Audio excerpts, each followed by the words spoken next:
Hi, I did scenario number one, which was where the 12-year-old leaves school with his friend, and they go and buy an airsoft gun, and they go shoot it at the park.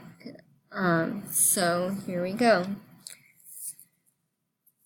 Let's talk about what happened today.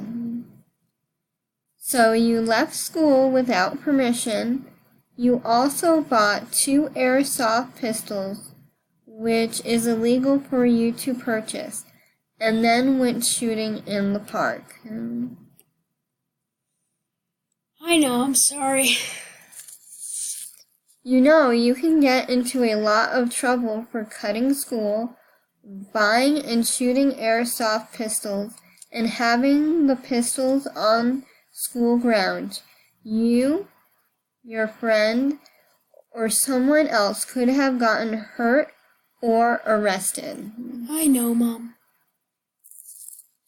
So for next time, if you want to buy airsoft pistols and go shooting, you need to take an adult with you. Please understand that an adult needs to be present, since it is illegal for those under 18 to purchase airsoft pistols without an adult. That sounds good to me.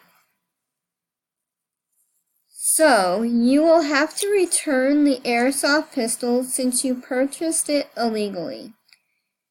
Before you can purchase another airsoft gun with an adult present, you need to attend all your classes for a month and take a gun safety class. You will not be able to purchase another airsoft gun until I feel you are responsible enough. Okay, Mom.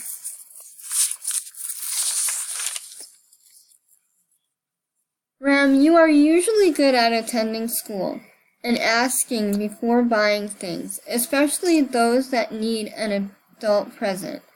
I hope you continue to attend school and ask us whenever you want to purchase something.